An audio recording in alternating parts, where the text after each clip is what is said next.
Hi hello friends, welcome to the G K smart circle YouTube channel.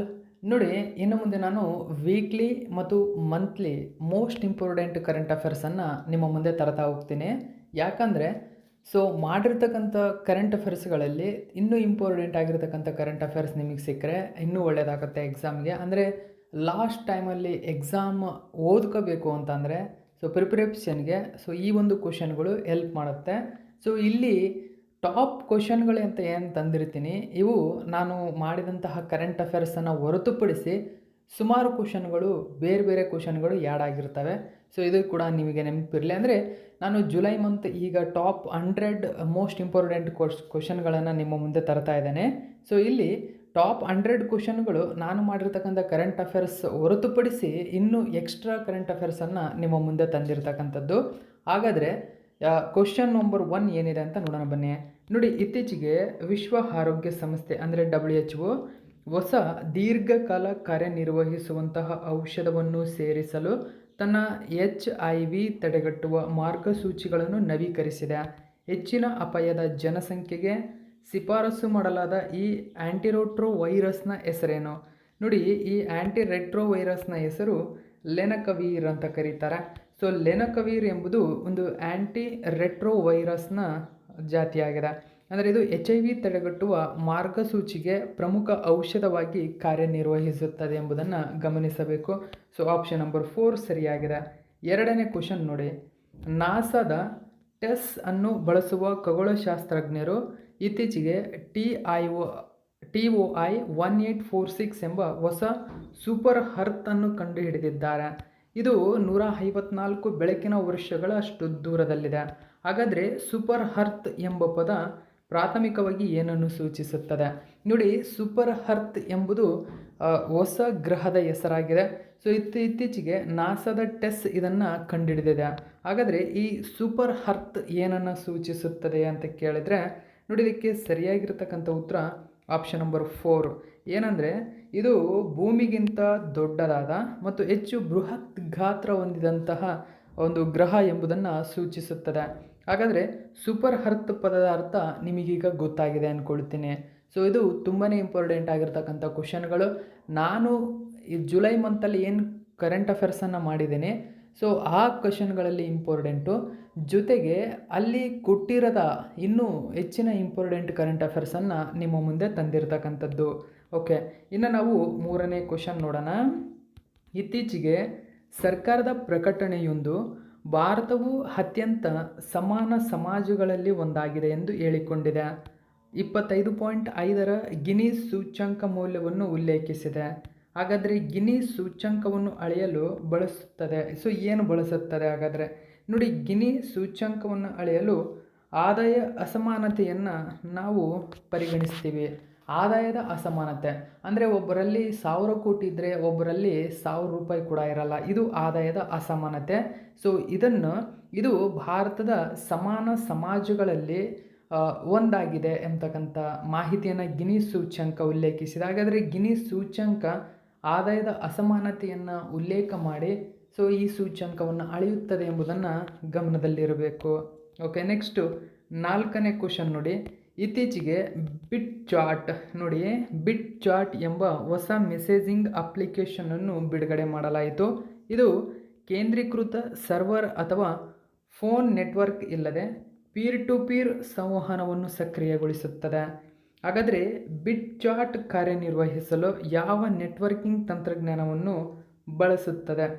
ನೋಡಿ, ಇದಕ್ಕೆ ಸರಿಯಾಗಿರ್ತಕ್ಕಂಥ ಉತ್ತರ option number 4. Okay, ಏನು ತಂತ್ರಾಂಶ ಅಂದರೆ ಬ್ಲೂಟೂತ್ ಕಡಿಮೆ ಶಕ್ತಿಯ ಮೆಸ್ ನೆಟ್ವರ್ಕಿಂಗ್ ಬಳಸಿಕೊಂಡು ಈ ತಂತ್ರಾಂಶವನ್ನು ಬಳಸಿಕೊಂಡು ಇದು ಕಾರ್ಯನಿರ್ವಹಿಸುತ್ತದೆ. ಈ ಕ್ವಶನ್ನು ಕೂಡ ಇಂಪಾರ್ಟೆಂಟು. 3ನೇ ಕ್ವಶನ್. ಇನ್ನು ನಾವು 5ನೇ ಕ್ವಶನ್ ನೋಡೋಣ. ಇತ್ತೀಚೆಗೆ ಕೇಂದ್ರ ಕೃಷಿ ಮತ್ತು ರೈತರ ಕಲ್ಯಾಣ ಸಚಿವರು 2025ರ ಭಾರತದ ಮೆಕ್ಕೆಜೋಳ ಶೃಂಗಸಭೆಯಲ್ಲಿ ಮೆಕ್ಕೆಜೋಳ ಕೃಷಿಯ ಬಗ್ಗೆ ಮಾತನಾಡಿದರು. ಈ ಕೆಳಗಿನ ಯಾವ ಮಣ್ಣಿನ ಪ್ರಕಾರವು ಭಾರತದಲ್ಲಿ ಮೆಕ್ಕೆಜೋಳ ಬೆಳೆಯಲು ಹೆಚ್ಚು ಸೂಕ್ತ? ನೋಡಿ, ಆಪ್ಷನ್ ನಂಬರ್ 1 ಮರಳು ಮಿಶ್ರಿತ ಲೋಮಿಯಿಂದ ಹೂಳು ಮಿಶ್ರಿತ ಲೋಮಿ ಮಣ್ಣು ಏನಿದೆ. ಅಂದರೆ ಲೂಮಿ ಮಣ್ಣು ಅಂದರೆ ಮರಳು ಮಿಶ್ರಿತ ಲೂಮಿ ಮಣ್ಣು ಮೆಕ್ಕೆಜೋಳ ಬೆಳೆಗೆ ಸೂಕ್ತವಾಗಿರತಕ್ಕಂಥದ್ದು. ಲೋಮಿ ಇದು ನೆನಪಿರಬೇಕು ನಿಮಗೆ. ಓಕೆ, ಸೊ ಇನ್ನು ನಾವು 6ನೇ ಕ್ವಶನ್ ನೋಡೋಣ. ಇತ್ತೀಚೆಗೆ ಉಕ್ರೇನಿಯನ್ ಅಧ್ಯಕ್ಷರು ರಷ್ಯಾದಿಂದ ತೀವ್ರಗೊಂಡ ವೈಮಾನಿಕ ದಾಳಿಯ ನಂತರ ಒಟ್ಟುವ ಸಮಾವೇಶದಿಂದ ಉಕ್ರೇನನ್ನು ಹಿಂತೆಗೆದುಕೊಳ್ಳುವ ಸುಗ್ರೀವಾಜ್ಞೆಗೆ ಸಹಿ ಹಾಕಿದರು. ಹಾಗಾದರೆ ಒಟ್ಟುವ ಸಮಾವೇಶ ಏನನ್ನು ನಿಷೇಧಿಸುತ್ತದೆ? ಸೊ ನೋಡಿ, ಒಟ್ಟುವ ಸಮಾವೇಶ ಏನನ್ನು ನಿಷೇಧಿಸುತ್ತದೆ ಇದು ಅಂತ ಕೇಳಿದ್ರೆ, ಇದು ಸಿಬ್ಬಂದಿ ವಿರೋಧಿ ನೆಲಬಾಂಬುಗಳು. ಓಕೆ, ಸೊ ನೋಡಿ, ಸಿಬ್ಬಂದಿ ವಿರೋಧಿ ನೆಲಬಾಂಬುಗಳಿಗೆ ಸಂಬಂಧಪಟ್ಟಂತೆ ಇದು ನಿಷೇಧಿಸುತ್ತದೆ, ಅಂದರೆ ನೆಲಬಾಂಬುಗಳನ್ನು ನಿಷೇಧಿಸುತ್ತದೆ. ಇದರಿಂದ ರಷ್ಯಾದಿಂದ ತೀವ್ರಗೊಂಡ ವೈಮಾನಿಕ ದಾಳಿಯ ನಂತರ ಉಕ್ರೇನ್ ಹಿಂತೆಗೆದುಕೊಂಡಿದೆ. ಸೊ ಇದು ಮೋಸ್ಟ್ ಇಂಪಾರ್ಟೆಂಟ್ ಆಗುತ್ತೆ, ಇದು ಕ್ವಶನ್ ನಿಮಗೆ ನೆನಪಿರಲಿ. ನೆಕ್ಸ್ಟ್ 7ನೇ ಕ್ವಶನ್ ನೋಡೋಣ. ಇತ್ತೀಚೆಗೆ ಭಾರತದ ನಾವೀನ್ಯತೆ ಪರಿಸರ ವ್ಯವಸ್ಥೆಯನ್ನು ಉತ್ತೇಜಿಸಲು ಕೇಂದ್ರ ಸಚಿವ ಸಂಪುಟವು ಸಂಶೋಧನಾ ಅಭಿವೃದ್ಧಿ ಮತ್ತು ನಾವೀನ್ಯತೆ ಯೋಜನೆಯನ್ನು ಅನುಮೋದಿಸಿದೆ. ಅಂದರೆ RDI ಯೋಜನೆ ಅಂತ ಕರೀತಾರೆ ನೋಡಿ. ಸಂಶೋಧನಾ ಅಭಿವೃದ್ಧಿ ಮತ್ತು ನಾವೀನ್ಯತೆ ಯೋಜನೆಯನ್ನು ಅನುಮೋದಿಸಿದೆ. ಈ ಯೋಜನೆಗೆ ನಿಗದಿಪಡಿಸಲಾದ ಒಟ್ಟು ಕಾರ್ಪಸ್ ಎಷ್ಟು, ಅಂದರೆ ಎಷ್ಟು ಫಂಡನ್ನು ಇದಕ್ಕಾಗಿ ನಿಗದಿಪಡಿಸಿದ್ದಾರೆ ಅಂತ ಕೇಳಿದರೆ 1,00,000 ಕೋಟಿ ರೂಪಾಯಿ. ನೋಡಿ, ಆಪ್ಷನ್ ನಂಬರ್ ಸಿ ಸರಿಯಾಗಿದೆ.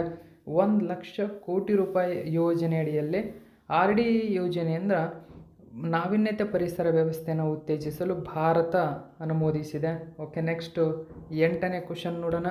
ಇತ್ತೀಚೆಗೆ ಭಾರತೀಯ ಚುನಾವಣಾ ಆಯೋಗ ಅಂದರೆ ECI 345 ನೋಂದಾಯಿತ ಮಾನ್ಯತೆ ಪಡೆಯದ ರಾಜಕೀಯ ಪಕ್ಷಗಳನ್ನು, ಅಂದರೆ ರುಪ್ಸ್ ಅಂತ ಕರೀತಾರೆ, ಈ ಪಟ್ಟಿಯಿಂದ ತೆಗೆದುಹಾಕುವ ಪ್ರಕ್ರಿಯೆಯನ್ನು ಪ್ರಾರಂಭಿಸಿದೆ. ಅಂದರೆ ರುಪ್ಸಿಂದ ತೆಗೆದುಹಾಕುವ ಪ್ರಕ್ರಿಯೆಯನ್ನು ಪ್ರಾರಂಭಿಸಿದೆ.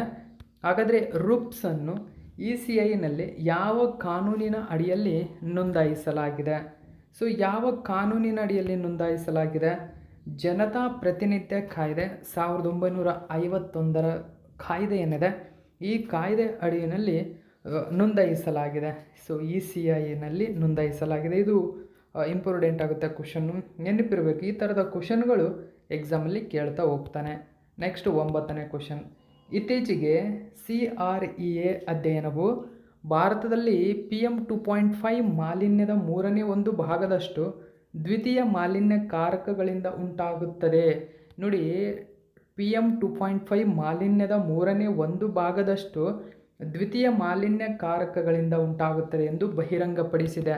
ಈ ಕೆಳಗಿನವುಗಳಲ್ಲಿ ಯಾವುದು ದ್ವಿತೀಯ ಮಾಲಿನ್ಯ ಕಾರಕ? ಹಾಗಾದರೆ ನೋಡಿ, ಆಪ್ಷನ್ ನಂಬರ್ 3 ಸರಿಯಾಗಿದೆ. ಹವಾಗೋಳ ನೋಡಿ, ಒಂದು ಹವಾಗೋಳದ ಓಝೋನ್ ಅಂದರೆ ಟ್ರೋಪೋಸ್ಫಿರಿಕ್ ಓಝೋನ್ ಅಂತ ಕರೀತಾರೆ, O3 ಓಝೋನ್. ಸೊ ಇದು ದ್ವಿತೀಯ ಮಾಲಿನ್ಯ ಕಾರಕವಾಗಿದೆ. ಸೊ ನೋಡಿ, ಗಮನಿಸಬಹುದು, ಭಾರತದಲ್ಲಿ CREA ಅಧ್ಯಯನ ಇತ್ತೀಚೆಗೆ ಬಿಡುಗಡೆಯಾಗಿದೆ. ಇದರ ಪ್ರಕಾರ PM 2.5 ಮಾಲಿನ್ಯದ 1/3 ಭಾಗದಷ್ಟು ದ್ವಿತೀಯ ಮಾಲಿನ್ಯ ಕಾರಕಗಳಿಂದ ಉಂಟಾಗುತ್ತದೆ ಅಂತ ಹೇಳಿದೆ. ಆ ದ್ವಿತೀಯ ಮಾಲಿನ್ಯಕಾರಕ ಯಾವುದು ಅಂತ ಕೇಳಿದರೆ ಟ್ರೋಪೋಸ್ಫಿರಿಕ್ ಓಝೋನ್ ಎಂಬುದು ನೆನಪಿರಬೇಕು. ಸೊ ಇದು 9ನೇದು. ನೆಕ್ಸ್ಟ್ 10ನೇ ಕ್ವಶನ್ ನೋಡಿ. ಇತ್ತೀಚೆಗೆ ಈ ಪ್ರದೇಶದಲ್ಲಿ ಅಳಿವಿನಂಚಿನಲ್ಲಿದೆ ಎಂದು ನಂಬಲಾದ ದೋಲ್ ಅಥವಾ ಏಷ್ಯಾಟಿಕ್ ಕಾಡು ನಾಯಿಯನ್ನು ಅಸ್ಸಾಂನ ಕಾಜಿರಂಗ್ ಕರ್ವಿ ಆಂಗ್ಲಾಂಗ್ ಭೂದೃಶ್ಯ ಅಂದರೆ KKALನಲ್ಲಿ ಪತ್ತೆ ಹಚ್ಚಲಾಗಿದೆ. ಇದು ಅಪರೂಪದ ಸಂರಕ್ಷಣಾ ಯಶಸ್ಸನ್ನು ಸೂಚಿಸುತ್ತದೆ. ಹಾಗಾದರೆ ಈ ದೋಲ್ ಅಥವಾ ಕ್ಯೋನ್ ಅಲ್ಫಿನಸ್ ಎಂದು ಸೈಂಟಿಫಿಕ್ ನೇಮನ್ನು ಹೊಂದಿದೆ. ಇದು IUCN ಸಂರಕ್ಷಣಾ ಸ್ಥಿತಿಯನ್ನು, ಅಂದರೆ ಯಾವ ಸ್ಥಿತಿಯಲ್ಲಿ ಇದನ್ನು ಇರಿಸಲಾಗಿದೆ ದೋಲ್ ಪ್ರಾಣಿಯನ್ನು ಅಂತಂದರೆ ಎಂಡೇಂಜರ್ಡ್, ಅಂದರೆ ಅಳಿವಿನಂಚಿನಲ್ಲಿರುವ ಜಾತಿಗೆ ಸೇರ್ಪಡೆಗೊಳಿಸಲಾಗಿದೆ. ಸೊ 10ನೇ ಕ್ವಶನ್ಗೆ ಆಪ್ಷನ್ ನಂಬರ್ ಬಿ ಸರಿ. ನೆಕ್ಸ್ಟ್ 11ನೇ ಕ್ವಶನ್ ನೋಡಿ. ಇತ್ತೀಚೆಗೆ ದೆಹಲಿ ಸರ್ಕಾರವು ತೀವ್ರ ವಾಯು ಮಾಲಿನ್ಯವನ್ನು ನಿಭಾಯಿಸಲು ಮೋಡ ಬಿತ್ತನೆಯನ್ನು ಬಳಸಿಕೊಂಡು ತನ್ನ ಮೊದಲ ಕೃತಕ ಮಳೆ ಯೋಜನೆಯನ್ನು ಘೋಷಿಸಿತು. ಇದಕ್ಕೆ ಕಾನ್ಪುರದ IITಯ ತಾಂತ್ರಿಕ ಬೆಂಬಲವೂ ಸೇರಿದೆ. ಮೋಡ ಬಿತ್ತನೆ ಕೃತಕ ಮಳೆಯನ್ನು ಉತ್ಪಾದಿಸಲು ಹೇಗೆ ಸಹಾಯ ಮಾಡುತ್ತದೆ? ಹಾಗಾದರೆ ಸೊ ಮೋಡ ಬಿತ್ತನೆ ಸುದ್ದಿಯಲ್ಲಿದೆ. ಹೇಗೆ ಸಹಾಯ ಮಾಡುತ್ತದೆ ಅಂತ ಕೇಳಿದರೆ ಆಪ್ಷನ್ ನಂಬರ್ 1, ಗಾಳಿಯ ವೇಗವನ್ನು ಹೆಚ್ಚಿಸುವ ಮೂಲಕ ಒಣ ಪ್ರದೇಶಗಳ ಮೇಲೆ ಮೋಡಗಳನ್ನು ಬೀಸುವುದರ ಮೂಲಕ ಅಂತ ಕೇಳಿದ್ದಾರೆ. ಆದರೆ ಇದು ತಪ್ಪು. ಸರಿಯಾಗಿರತಕ್ಕಂಥ ಉತ್ತರ ಆಪ್ಷನ್ ನಂಬರ್ ಸಿ. ಏನು ಅಂದರೆ ನೀರಿನ ಆವಿಯನ್ನು ಸಾಂದ್ರೀಕರಿಸಲು ಮತ್ತು ಮಳೆಯನ್ನು ರೂಪಿಸಲು ನ್ಯೂಕ್ಲಿಯಸ್ಗಳಾಗಿ ಕಾರ್ಯನಿರ್ವಹಿಸುವ ರಾಸಾಯನಿಕಗಳನ್ನು ಚದುರಿಸುವ ಮೂಲಕ ಇದು ಮಳೆಯನ್ನು ತರಿಸುತ್ತದೆ. ನೋಡಿ, ನ್ಯೂಕ್ಲಿಯಸ್ಗಳಾಗಿ ಕಾರ್ಯನಿರ್ವಹಿಸುವ ರಾಸಾಯನಿಕಗಳನ್ನು ಚದುರಿಸುವ ಮೂಲಕ ಇದು ಮಳೆಯನ್ನು ತರುತ್ತದೆ. ಸೊ ಈ ಪಾಯಿಂಟ್ ನಿಮಗೆ ಇಂಪಾರ್ಟೆಂಟ್ ಆಗುತ್ತೆ, ನೆನಪಿರಬೇಕಿದು. ಓಕೆ, ನೆಕ್ಸ್ಟ್ 12ನೇ ಕ್ವಶನ್ ನೋಡಿ. ಯುವಕರನ್ನು ಡಿಜಿಟಲ್ ರಾಯಭಾರಿಗಳಾಗಿ ಸಬಲೀಕರಣಗೊಳಿಸಲು ಸಂಚಾರ ಮಿತ್ರ ಯೋಜನೆಯನ್ನು ಯಾವ ಸರ್ಕಾರಿ ಇಲಾಖೆ ಪ್ರಾರಂಭಿಸಿದೆ? ದೂರ ಸಂಪರ್ಕ ಇಲಾಖೆ. ಓಕೆ, ಸೊ ಆಪ್ಷನ್ ನಂಬರ್ 3 ಸರಿಯಾಗಿದೆ, ದೂರ ಸಂಪರ್ಕ ಇಲಾಖೆ. 13ನೇ ಕ್ವಶನ್ ನೋಡಿ. ಯುರೋವನ್ನು ತನ್ನ ಅಧಿಕೃತ ಕರೆನ್ಸಿಯಾಗಿ ಅಳವಡಿಸಿಕೊಂಡ 21ನೇ ಸದಸ್ಯ ರಾಷ್ಟ್ರ ಯಾವುದು? ಬಲ್ಗೇರಿಯಾ. ಆಪ್ಷನ್ ನಂಬರ್ 4 ಸರಿಯಾಗಿದೆ, ಬಲ್ಗೇರಿಯಾ. ಇನ್ನು 14ನೇ ಕ್ವಶನ್ ನೋಡಿ. ಇತ್ತೀಚೆಗೆ ಸುದ್ದಿಯಲ್ಲಿರುವ ಎರಾಸ್ಮಸ್ ಪ್ಲಸ್ ಕಾರ್ಯಕ್ರಮವು ಕೆಳಗಿನ ಯಾವ ಅಂತಾರಾಷ್ಟ್ರೀಯ ಸಂಸ್ಥೆಯ ಪ್ರಮುಖ ಉಪಕ್ರಮವಾಗಿದೆ? ಸೊ EU ಅಂದರೆ ಯುರೋಪಿಯನ್ ಯೂನಿಯನ್ ಏನಿದೆ, ಇದರ ಅತ್ಯಂತ ಪ್ರಮುಖ ಉಪಕ್ರಮ ಎರಾಸ್ಮಸ್ ಪ್ಲಸ್ ಕಾರ್ಯಕ್ರಮ. ಸೊ ಡೈರೆಕ್ಟಾಗಿ ಕೇಳ್ತಕ್ಕಂಥ ಚಾನ್ಸಸ್ ಇರುತ್ತೆ ಮತ್ತು ಹೇಳಿಕೆ ರೂಪದಲ್ಲಿ ಕೇಳ್ತಕ್ಕಂಥ ಚಾನ್ಸಸ್ ಇರುತ್ತೆ. ಈ ಎಲ್ಲ ಮಾಹಿತಿ ನೆನಪಿರಬೇಕು ನಿಮಗೆ. 15ನೇ ಕ್ವಶನ್ ನೋಡಿ. ಅಧ್ಯಕ್ಷರಾಗಿರತಕ್ಕಂಥ ದ್ರೌಪದಿ ಮುರ್ಮು ಅವರು ಲಡಾಖ್ ಕೇಂದ್ರಾಡಳಿತ ಪ್ರದೇಶದ 3ನೇ ಲೆಫ್ಟಿನೆಂಟ್ ಗವರ್ನರ್ ಆಗಿ ಕೆಳಗಿನ ಯಾರನ್ನು ನೇಮಕ ಮಾಡಿದ್ದಾರೆ? ಸರಿಯಾದಂಥ ಉತ್ತರ Kavindra Gupta. Okay, option number 1 ಸರಿಯಾಗಿದೆ, Kavindra Gupta. Okay, next 16ನೇ question ನೋಡಿ. ರಾಷ್ಟ್ರಪತಿ ದ್ರೌಪದಿ ಮುರ್ಮು ಅವರು ಕರ್ನಾಟಕ ಹೈಕೋರ್ಟ್ನ 35ನೇ ಮುಖ್ಯ ನ್ಯಾಯಮೂರ್ತಿಯಾಗಿ ಯಾರನ್ನು ಇತ್ತೀಚೆಗೆ ನೇಮಕ ಮಾಡಿದರು? ಸೊ ಸರಿಯಾದಂಥ ಉತ್ತರ ನ್ಯಾಯಮೂರ್ತಿ ವಿಭು ಬಕ್ರು. ಸೊ ಓಕೆ, ವಿಭು ಬಕ್ರು ಅವರನ್ನು ನೇಮಿಸಿದ್ದಾರೆ. ಇನ್ನು 17ನೇ ಕ್ವಶನ್ ನೋಡಿ. ಭಾರತವು ತರಿಸಿಕೊಳ್ಳಲಿರುವ ಅಪಾಚೆ AH-64E ಇದೊಂದು ದಾಳಿ ಹೆಲಿಕಾಪ್ಟರ್ ಆಗಿದೆ, ಅಂದರೆ ಅಟ್ಯಾಕ್ಡ್ ಹೆಲಿಕಾಪ್ಟರ್ ಆಗಿದೆ. ಹಾಗಾದರೆ ಇದನ್ನು ಯಾವ ದೇಶ ಅಭಿವೃದ್ಧಿಪಡಿಸಿದೆ? United States America. Okay, option number 4 ಸರಿಯಾಗಿದೆ. ಇನ್ನು 18ನೇ ಕ್ವಶನ್ ನೋಡಿ. ಇತ್ತೀಚೆಗೆ ಪರೀಕ್ಷಿಸಲಾದ ಪೃಥ್ವಿ 2 ಸೊ ಪೃಥ್ವಿ 2 ಎಂಬುದು ಮೇಲ್ಮೈಯಿಂದ ಮೇಲ್ಮೈಗೆ ಹಾರುವ ಕ್ಷಿಪಣಿ, ಅಂದರೆ ಸೊ ನೋಡಿ ಸರ್ಫೇಸ್ ಟು ಸರ್ಫೇಸ್ ಮಿಸೈಲ್ ಆಗಿದೆ. ಹಾಗಾದರೆ ಈ ಕ್ಷಿಪಣಿಯ ವ್ಯಾಪ್ತಿ ಎಷ್ಟು? ಸೊ ಎಷ್ಟು ವ್ಯಾಪ್ತಿ ಹೊಂದಿದೆ? 250ರಿಂದ 350 ಕಿಲೋಮೀಟರ್ ವ್ಯಾಪ್ತಿಯನ್ನು ಹೊಂದಿದೆ. ಓಕೆ, ಆಪ್ಷನ್ ನಂಬರ್ 1 ಸರಿಯಾಗಿದೆ. ನೆಕ್ಸ್ಟ್ ನಾವು 19ನೇ ಕ್ವಶನ್ ನೋಡೋಣ. ಇತ್ತೀಚೆಗೆ ಬಿಡುಗಡೆಯಾದ ಶಿಖರ್ ಧವನ್ ಅವರ ಆತ್ಮಚರಿತ್ರೆಯ ಶೀರ್ಷಿಕೆ ಏನು? ಶಿಖರ್ ಧವನ್ ಅವರ ಆತ್ಮಚರಿತ್ರೆ ನೋಡಿ ಆಟೋಬಯೋಗ್ರಫಿ ಅಂತ ಕರೀತಾರೆ. ಸೊ ಆಟೋಬಯೋಗ್ರಫಿಗೆ ಸಂಬಂಧಪಟ್ಟಂತೆ ಇಂಪಾರ್ಟೆಂಟ್ ಆಗುತ್ತೆ ಕ್ವಶನ್ಗಳು. ಸರಿಯಾದಂಥ ಉತ್ತರ the one cricket my life and more ಎಂಬುದು ಅವರ ಆತ್ಮಚರಿತ್ರೆಯಾಗಿದೆ. ನೋಡಿ, ಜೀವನ ಚರಿತ್ರೆ ಬೇರೆ, ಆತ್ಮಚರಿತ್ರೆ ಬೇರೆ. ಆತ್ಮಚರಿತ್ರೆ ಅಂದರೆ ಅವರೇ ಬರ್ಕೊಳ್ತಕ್ಕಂಥ ಒಂದು ಪ್ರಮುಖ ಕೃತಿಯಾಗಿದೆ. ಸೊ ಶಿಖರ್ ಧವನ್ ಅವರು ತಮ್ಮ ಆತ್ಮಚರಿತ್ರೆಯನ್ನು ಬರೆದು ಸೊ ಲಾಂಚ್ ಮಾಡಿದ್ದಾರೆ, ನೆನಪಿರಲಿ ಅದು. ನೆಕ್ಸ್ಟ್ 20ನೇ ಕ್ವಶನ್ ನೋಡಿ. ಕೋಲ್ಕತ್ತಾ ಮೂಲದ ಗಾರ್ಡನ್ ರಿಚ್ ಶಿಪ್ ಬಿಲ್ಡರ್ಸ್ ಮತ್ತು ಎಂಜಿನಿಯರ್ಸ್ ಅಂದರೆ GRSE ಇತ್ತೀಚೆಗೆ ಬಿಡುಗಡೆ ಮಾಡಿದ INA ಅಜಯ್ ಕೆಳಗಿನ ಯಾವ ವರ್ಗದ ನೌಕಾ ಹಡಗು? ಸೊ INA ಇದೊಂದು ಗಮನಿಸಬಹುದು ಅರ್ನಾಲ ವರ್ಗ. ಆಪ್ಷನ್ ನಂಬರ್ 1 ಸರಿಯಾಗಿದೆ, ಅರ್ನಾಲ ವರ್ಗ. 21ನೇ ಕ್ವಶನ್ ನೋಡಿ. 2024-25ರ ಸ್ವಚ್ಛ ಸರ್ವೇಕ್ಷಣದ ಮಿಲಿಯನ್ ಪ್ಲಸ್ ನಗರ ವಿಭಾಗದಲ್ಲಿ ಭಾರತದ ಅತ್ಯಂತ ಸ್ವಚ್ಛ ನಗರವೆಂದು ಯಾವ ನಗರವನ್ನು ಶ್ರೇಣೀಕರಿಸಲಾಗಿದೆ? ಸರಿಯಾದಂಥ ಉತ್ತರ ಮಧ್ಯಪ್ರದೇಶದ ಇಂದೋರ್ ಇದೆ. 2ನೇ ಸ್ಥಾನದಲ್ಲಿ ಗುಜರಾತ್ನ ಸೂರತ್ ಇದೆ. 3ನೇ ಸ್ಥಾನದಲ್ಲಿ ಮಹಾರಾಷ್ಟ್ರದ ನವಿ ಮುಂಬೈ ಇದೆ. 4ನೇ ಸ್ಥಾನದಲ್ಲಿ ಉತ್ತರ ಪ್ರದೇಶದ ನೋಯ್ಡಾ ಇದೆ. ಸೊ ಕ್ರಮವಾಗಿ ಟಾಪ್ 4 ಇರ್ತಕ್ಕಂಥದ್ದು ಅಂದರೆ ಮಿಲಿಯನ್ ಪ್ಲಸ್ ಸಿಟಿ ಕ್ಯಾಟಗರಿ ವಿಭಾಗದಲ್ಲಿ. ಓಕೆ, ನೆಕ್ಸ್ಟ್ 22ನೇ ಕ್ವಶನ್ ನೋಡಿ. ಭಾರತೀಯ ಬಾಹ್ಯಾಕಾಶ ಸಂಶೋಧನಾ ಸಂಸ್ಥೆ ಅಂದರೆ ಇಸ್ರೋ ಸಂಸ್ಥೆಯು ನಿಸಾರ್ ಉಪಗ್ರಹ ಅಂದರೆ NASA ISRO synthetic aperture radar ಅಂತ ಕರೀತಾರೆ ನಿಸಾರ್ನ ಫುಲ್ ಫಾರ್ಮ್. ಇದೊಂದು ಭೂ ವೀಕ್ಷಣ ಉಪಗ್ರಹವಾಗಿದೆ ನೋಡಿ, ESO ಅಂತ ಕರೀತಾರೆ. ಸೊ ಇದೊಂದು ಭೂ ವೀಕ್ಷಣ ಉಪಗ್ರಹವನ್ನು ಉಡಾಯಿಸಲು ಯಾವ ರಾಕೆಟನ್ನು ಬಳಸ್ತು ಅಂತ ಕೇಳಿದ್ರೆ mark second GSLV MK2. Okay, so ಈ ರಾಕೆಟನ್ನು ಬಳಸಿಕೊಂಡು ನಿಸಾರ್ ಎಂಬ ಭೂ ವೀಕ್ಷಣ ಉಪಗ್ರಹ ನೋಡಿ, ನಿಸಾರ್ ಒಂದು ಭೂ ವೀಕ್ಷಣ ಉಪಗ್ರಹ, ಇದು ನೆನಪಿರಬೇಕು ನಿಮಗೆ. ಓಕೆ, ಉಡಾವಣೆ ಮಾಡಿರ್ತಕ್ಕಂಥದ್ದು. ನೆಕ್ಸ್ಟ್ 23ನೇ ಕ್ವಶನ್ ನೋಡಿ, ಭಾರತದ ಮೊಟ್ಟ ಮೊದಲ ಸ್ಥಳೀಯವಾಗಿ ಅಭಿವೃದ್ಧಿಪಡಿಸಿದ ಕ್ವಾಸಿ ಬ್ಯಾಲಿಸ್ಟಿಕ್ ಕ್ಷಿಪಣಿಯ ಹೆಸರೇನು? ಸೊ ಪ್ರಳಯ್, ಆಪ್ಷನ್ ನಂಬರ್ 1 ಸರಿಯಾಗಿದೆ. ಸೊ ನೋಡಿ, ಇಂಡಿಜಿನಿಯಸ್ಲಿ ಡೆವಲಪ್ಡ್ ಕ್ವಾಸಿ ಬ್ಯಾಲಿಸ್ಟಿಕ್ ಮಿಸೈಲ್ನ ಹೆಸರು ಪ್ರಳಯ್ ಅಂತ ಕರಿತೀವಿ. ಇದು ಇಂಡಿಯನ್ ಫಸ್ಟ್ ಅಂತ, ಭಾರತದ ಮೊಟ್ಟ ಮೊದಲ ಬಾರಿಗೆ ಅಭಿವೃದ್ಧಿಪಡಿಸಿದೆ.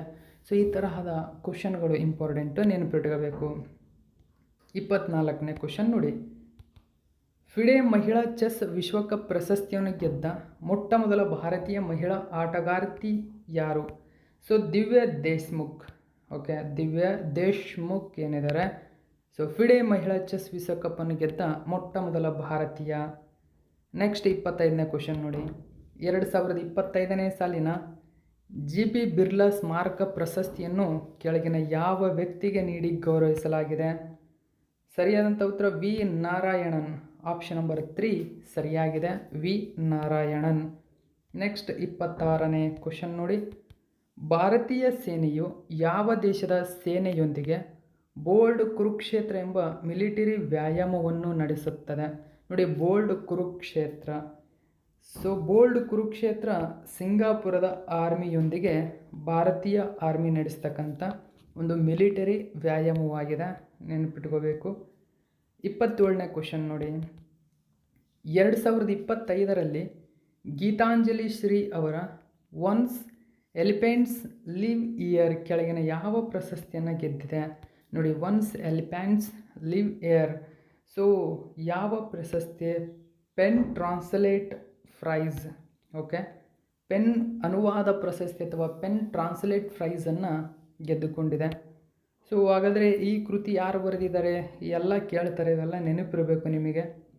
28ನೇ ಕ್ವಶನ್ ನೋಡಿ, ಜುಲೈ 2025ರ ಎನ್ಲಿ ಪಾಸ್ಪೋರ್ಟ್ ಸೂಚ್ಯಂಕದಲ್ಲಿ ಭಾರತವು ಎಷ್ಟನೇ ಸ್ಥಾನ ಪಡೆದುಕೊಂಡಿದೆ? 77ನೇ ಸ್ಥಾನವನ್ನು ಪಡೆದುಕೊಂಡಿದೆ ಭಾರತ, ಇದು ನೆನಪಿರಬೇಕು ನಿಮಗೆ. ನೆಕ್ಸ್ಟ್ 29ನೇ ಕ್ವಶನ್ ನೋಡಿ, ಕೋಡೆಕ್ಸ್ ಅಲಿಮೆಂಟರಿಯಸ್ ಆಯೋಗ ಅಂದರೆ CACಯನ್ನು ಕೆಳಗಿನ ಯಾವ 2 ಸಂಸ್ಥೆಗಳು ಜಂಟಿಯಾಗಿ ಸ್ಥಾಪಿಸಿದವು? ಸರಿಯಾದಂಥ ಉತ್ತರ ಆಪ್ಷನ್ ನಂಬರ್ 2 ಸರಿಯಾಗಿದೆ. ಅಂದರೆ ಆಹಾರ ಮತ್ತು ಕೃಷಿ ಸಂಸ್ಥೆ FAO, ವಿಶ್ವ ಆರೋಗ್ಯ ಸಂಸ್ಥೆ WHO. ಸೊ ಈ 2 ಸಂಸ್ಥೆಗಳು ಸೇರಿಕೊಂಡು ಇದನ್ನು ಸ್ಥಾಪನೆ ಮಾಡಿದವೆ.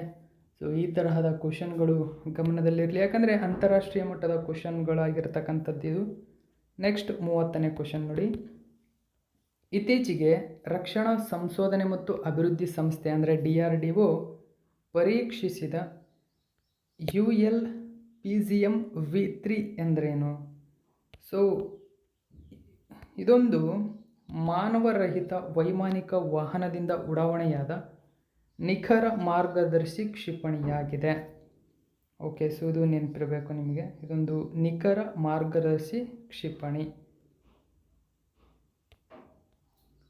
ನೆಕ್ಸ್ಟ್ 31ನೇ ಕ್ವಶನ್ ನೋಡಿ, ಎಲ್ಲ ಮತಗಟ್ಟೆಗಳು 1200ಕ್ಕಿಂತ ಕಡಿಮೆ ಮತದಾರರನ್ನು ಹೊಂದಿರುವಂತೆ ಖಚಿತಪಡಿಸಿಕೊಂಡ ಮೊದಲ ಭಾರತೀಯ ರಾಜ್ಯ ಯಾವುದು?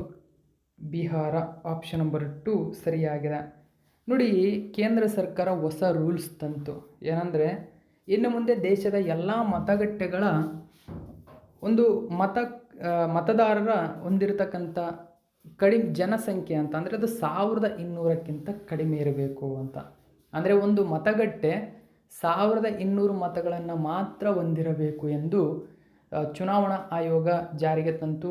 ಈ ಮೂಲಕ ತನ್ನ ಎಲ್ಲ ಮತಗಟ್ಟೆಗಳನ್ನು 1200 ಒಳಗಡೆ ಇರಿಸಿದಂತಹ ಅಂದರೆ ಖಚಿತಪಡಿಸಿಕೊಂಡಂತಹ ಮೊದಲ ರಾಜ್ಯ ಅಂದರೆ ಅದು ಬಿಹಾರ.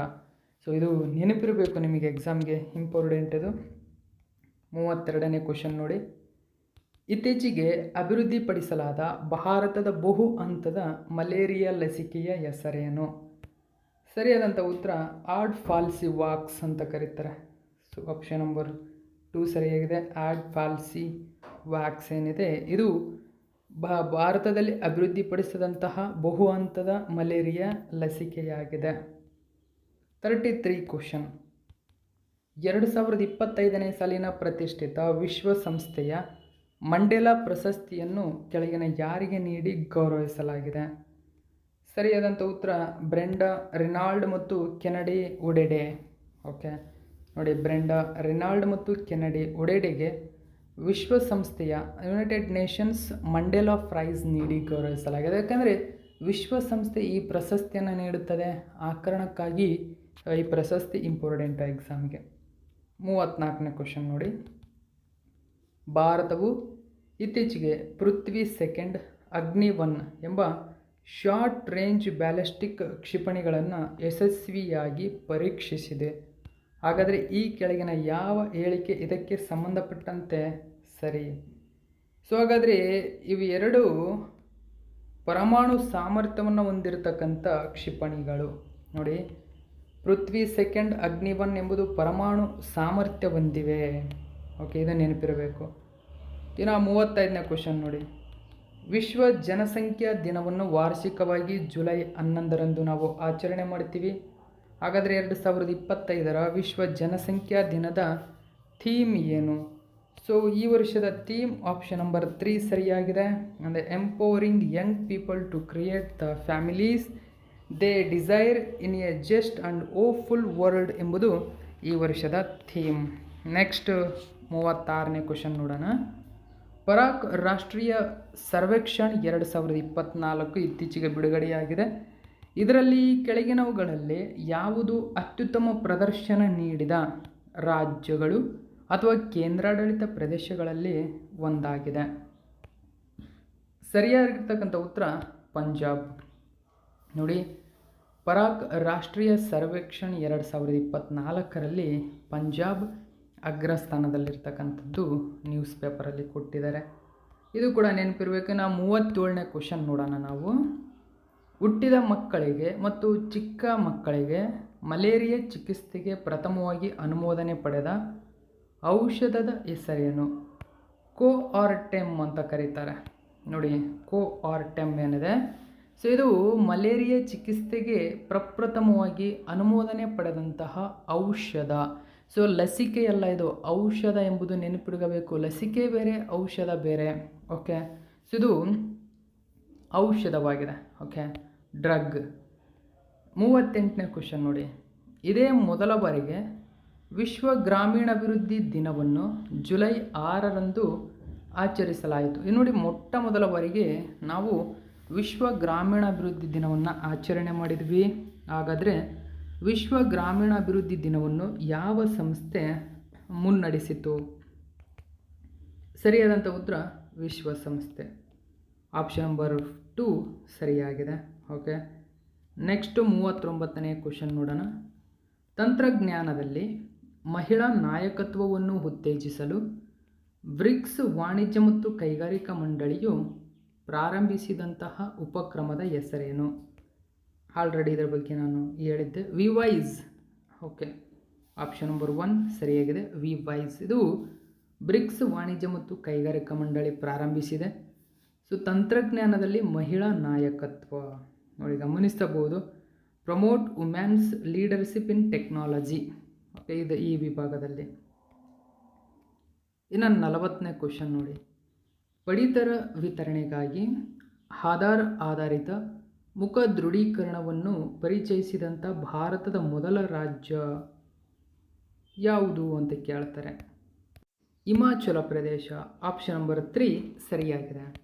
ಸೊ ಮುಂದುವರೆದಂತೆ 2025ರ ಜಾಗತಿಕ ವಾಸಯೋಗ್ಯ ಸೂಚ್ಯಂಕದಲ್ಲಿ ಯಾವ ನಗರವು ಹೆಚ್ಚು ವಾಸಯೋಗ್ಯ ನಗರವಾಗಿ ಸ್ಥಾನ ಪಡೆದಿದೆ?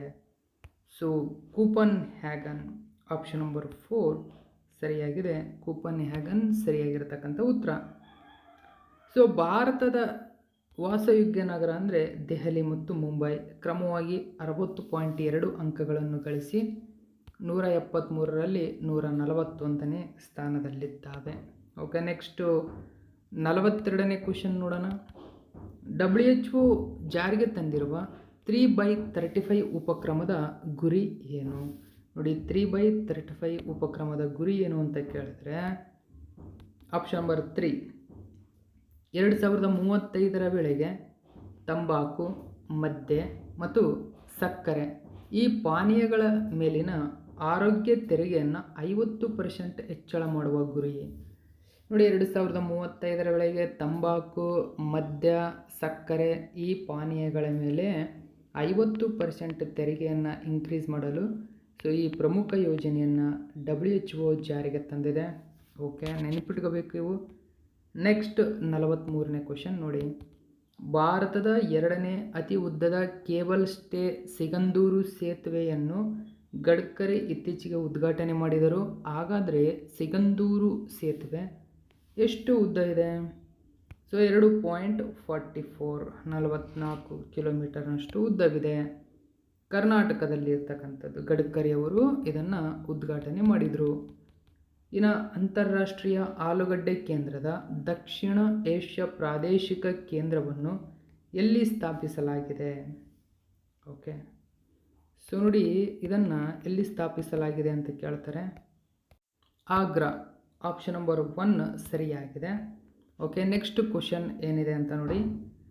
ರೈಲ್ವೆ ರಕ್ಷಣಾ ಪಡೆ ಅಂದರೆ RPFನ ಮೊಟ್ಟ ಮೊದಲ ಮಹಿಳಾ ಮಹಾನಿರ್ದೇಶಕಿ ಅಂದರೆ DG ಆಗಿ ಇತ್ತೀಚೆಗೆ ಕೆಳಗಿನ ಯಾರು ನೇಮಕಗೊಂಡಿದ್ದಾರೆ?